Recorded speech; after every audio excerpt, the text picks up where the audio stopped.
Bismillahirrahmanirrahim.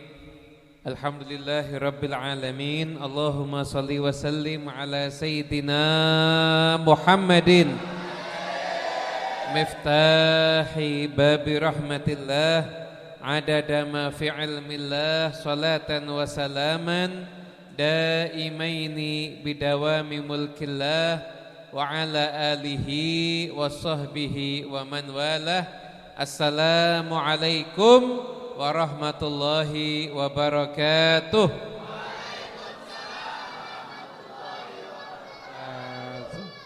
Alhamdulillah, ingkang kula hormati sedayanipun para habaib, para alimul ulama, khususnya guru kita Ramayai Mutirik, Gus Haidar dan pengasuh Ma'had Ustaz Makhzum dan semua keluarga besarnya, semua keluarga besar Ma'had Zamzam Al-Hazim. Semoga insyaallah diberkahi oleh Allah Subhanahu wa taala. Amin ya rabbal alamin. Hadirin yang dimuliakan Allah Subhanahu wa taala, Anas bin Malik, beliau pernah ikut sama Nabi. Jadi Nabi Muhammad SAW itu antara waktu pagi sebelum zuhur, jadi sebelum zuhur, siang-siang sebelum zuhur, itu kegiatan Nabi Muhammad SAW seringnya, tidak mesti ya, seringnya itu berkunjung ke rumah sahabat Ansor. Nanti Nabi diundang ke sana.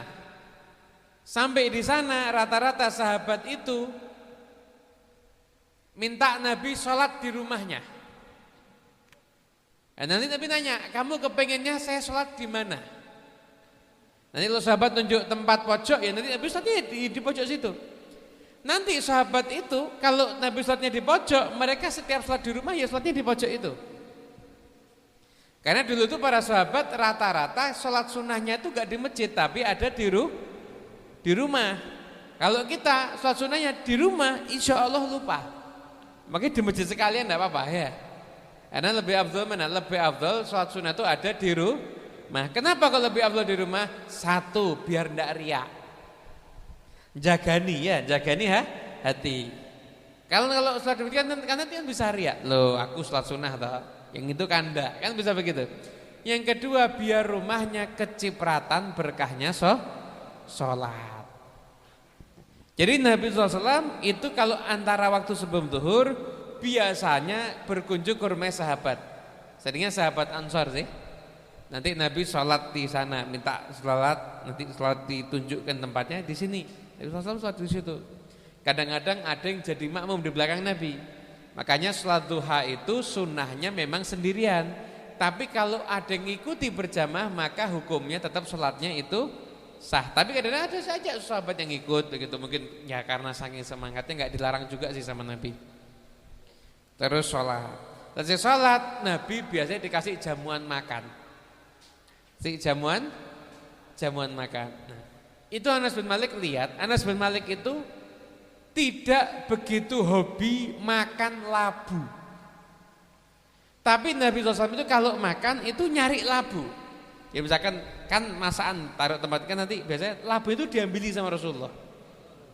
Begitu Nabi suka labu, maka kata Anas bin Malik, mulai hari itu labu jadi makanan favorit saya. Paling disukai labu. Bahkan Anas bin Malik tidak pernah makan kecuali pasti minta kalau bisa ada labunya ya. Terus jangan jenengan praktekkan lah ya. Ini ibu-ibu di belakang ada suami dikasih labu terus mumet nanti suami. Ini menunjukkan kecintaan sahabat itu berbalik, makanan yang tidak disukai jadi makanan favorit. Kenapa? Karena itu disukai oleh Nabi Muhammad SAW. Itu yang namanya cinta. Gitu. Kalau kita kan enggak. Dengan umpama ada yang enggak suka sama, misalkan dia enggak suka sama ikan. Lihat, saya tuh cinta sama Pak Kiai. Pak Kiai makan ikan, dia tetap enggak suka ikan. Lalu sahabat itu dari saking cintai sama Nabi itu, cinta itu bukan dibuat-buat, enggak, memang dari hati. Jadi kalau Nabi suka itu, ya saya harus suka itu. Kenapa? Saya pengen sama dengan orang yang saya cintai. Begitulah sahabat Rasulullah SAW. wasallam. Jadi hidupnya itu hanya digunakan untuk menunjukkan kecintaannya pada Rasulullah sallallahu alaihi wasallam. Nah, kita pun juga sama. Nah, para ulama. Jadi saya ketika baca hadis itu hadis ada di Sahih Bukhari. Saya lihat pendapatnya para ulama tentang hadis ini gimana. Kata para ulama, labu itu sebenarnya ya biasa sih. Biasa. Tapi ketika labu itu jadi makanan yang disukai sama Nabi Muhammad, maka labu itu menjadi luar biasa. Labu itu jadi luar biasa. Bahkan Anas bin Malik yang ketika dia nggak hobi sama labu, berbalik jadi memfavoritkan labu, maka cintanya Anas bin Malik kepada labu itu menjadi mahabbah syar'iyah imaniyah, jadi satu cinta yang menunjukkan tanda kuatnya iman. Kenapa? Karena cintanya itu nyambung dengan Rasulullah sallallahu alaihi wasallam. Sallallahu Nabi Muhammad. Nah, itu gambarannya sahabat itu begitu. Gambarannya sahabat itu begitu, sangat cinta dan bukan hanya mencintai Nabi tapi mencintai semuanya yang berkaitan dengan Rasulullah sallallahu alaihi wasallam. Dulu pernah Nabi Muhammad sallallahu Ini biar kita tahu gambaran kehidupan orang-orang yang mencintai Nabi. Pernah ketika itu mau perang sama orang Yahudi. Perangnya di benteng lawan Yahudi Khaybar. Jadi Khaybar itu benteng Yahudi yang paling besar. Bentengnya Yahudi yang paling besar. Pintunya itu wah, dulu zaman dulu kokohnya luar biasa. Nah, ketika itu mau perang dengan Yahudi Khaybar, maka Rasulullah SAW, Rasul itu kalau ngirim pasukan perang biasanya pagi. Biasanya apa? Pagi. Makanya Nabi bersabda, burika li ummati fi bukuriha. Umatku ini dapat berkah di waktu paginya. Ada seorang ulama namanya Laits bin Sa'ad. Laits bin Sa'ad ini kemampuannya setara dengan imam-imam madhab. Sezaman sama Imam Malik. Laits bin Sa'ad ini sekali dagang keuntungannya berkapal-kapal barang, bukan cuma satu kontainer ya, berkapal-kapal barang itu keuntungannya dia. Tapi tidak pernah wajib zakat. Orang kalau duitnya banyak wajib zakat apa enggak? Wajib, enggak pernah wajib zakat. Kenapa? Karena begitu untung diambil untuk keperluan hari ini, sisanya dibagi-bagikan ke orang.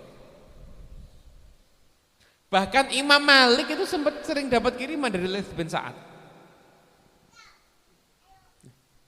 Jadi Nabi bersabda, burika li ummati fi bukuriha. Makanya kalau Anda punya toko, bukanya yang pagi. Kalau Anda kerja ya bukan kerja kantoran ya, kerja yang kerja sendiri, berangkat kerja yang pagi tidak ada masalah. Kenapa? Karena pagi itu ada waktu berkah. Santri pagi dipakai buat belajar dan jangan habis subuh tidur lagi. Tadi malam tidur ngilernya sudah Pulau Kalimantan. Besok subuh tidur lagi membuat Pulau Sulawesi sama Irian Jaya. Ini burika li ummati fi bukuriha, berkahnya umatku itu di waktu pagi. Makanya kenapa orang dulu itu kerjanya sukses, berkah kenapa? Dari pagi. Itu caranya. Nah, Nabi SAW itu kalau ngirim pasukan pagi. Malamnya sebelum pagi itu malamnya Nabi bilang, besok yang megang bendera orang yang akan memenangkan pertempuran ini. Riwayat yang lain Nabi mengatakan yang megang bendera orang yang mencintai Allah dan Rasulnya dan dicintai Allah dan Rasulnya. Sahabat itu orangnya tidak ada yang ambisi, Pak. Tidak ada yang ambisi. Begitu dengar ini yang megang bendera orang dicintai Allah dan Rasulnya, langsung berharap semoga saya. Pagi hari Nabi mengirim pasukan perang. Yang dicari siapa? Mana Ali bin Abi Thalib? Ya Rasulullah, Ali sakit matanya. Panggil ke sini. Bawa datang Sayyidina Ali bin Abi Thalib, diludahi oleh Nabi Muhammad SAW, seketika matanya langsung sembuh. Bahkan kita pernah baca tuh di dalam kitab sirah, matanya Sayyidina Ali bin Abi Thalib yang kena ludahnya Nabi Muhammad itu lebih terang dibandingin mata yang satunya yang gak sakit ketika itu. Bahkan kalau seandainya mata yang ada penyakit mata itu, maka mata yang satu kena, mata yang ini nggak kena lagi. Karena sudah ada ludahnya Rasulullah SAW. Langsung bendera perang kasih ke Sayyidina Ali bin Abi Thalib. Sayyidina Ali nanya, ya Rasulullah,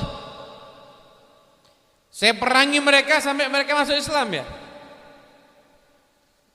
Katanya Nabi, gini, kamu datang sampaikan sama mereka Islam. Terangkan Islam bagaimana. Kalau mereka masuk Islam kewajibannya gimana. Ini orang mau perang loh ini, mau perang ini. Biasanya orang kalau mau perang nyuruhnya apa? Serbu, gempur, habisi, ya kan?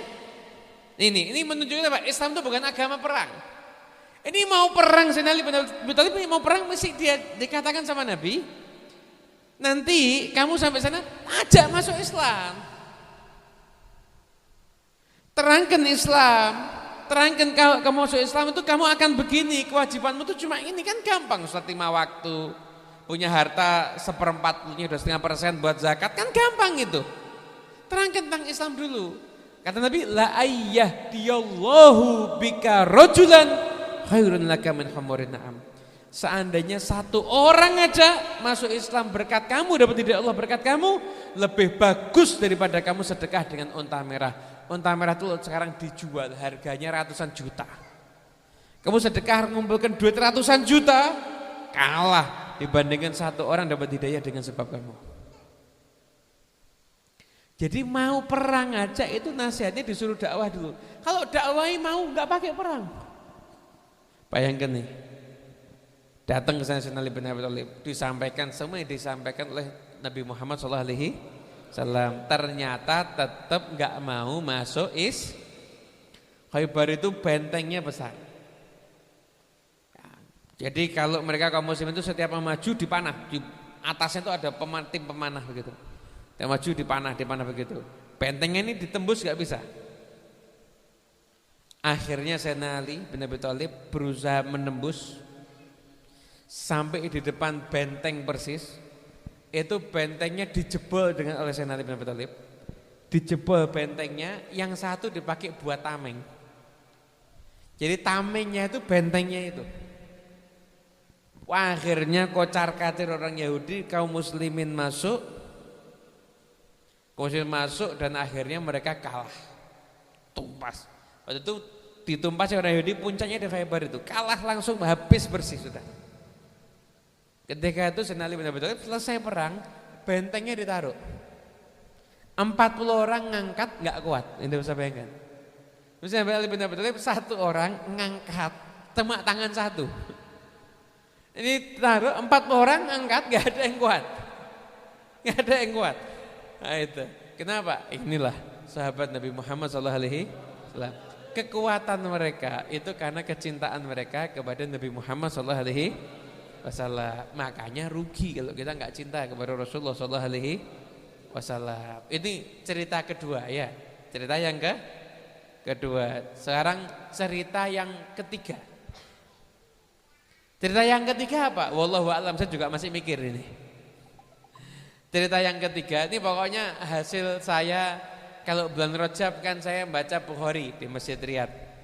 Bukhari di Masjid Riyadh ini hasil yang saya dapat daripada saya kalau pas kebetulan ngajar Bukhari ada di Masjid Riyadh. Yaitu tadi itu kisahnya labu, kemudian setelah itu kisahnya Sayyidina Ali bin Abi Thalib. Yang kedua adalah kisahnya suku Daus. Ada seseorang namanya Tufail bin Amr ad-Dausi. Dari suku Daus. Suku Daus itu tokohnya ya Tufail bin Amr ini. Berangkat ke Mekah. Sampai di Mekah, orang-orang Mekah bilang apa? Hati-hati, ini ada tukang sihir bahaya. Ini kalau kamu dengar omongannya dia langsung hidupmu berubah. Kamu bisa tercerai beraikan dengan keluarga kamu bisa seperti orang gila juga. Ngeri bener, iya. Langsung ambil kain tutup telinganya, saya nggak mau dengar omongannya siapapun juga. Siapa namanya? Namanya Muhammad. Oh ya, tutup telinganya. Sampai akhirnya ke Ka'bah, semua orang nggak ada yang bisa dia dengar omongannya kecuali Nabi Muhammad SAW. Ada bisa bayangin ya, telinga ditutup. Kalau memang jatahnya dapat hidayah, ya dapat hidayah. Telinga ditutup, omongan orang nggak dengar, omongannya Nabi dengar. Ada Tufail bin Amr Ad-Dausi mikir, saya kan orang pinter, ya saya kan tinggal ketemu sama Muhammad, ajarannya gimana sih? Masuk akal saya ngikut, nggak masuk akal saya nggak ikut. Jadi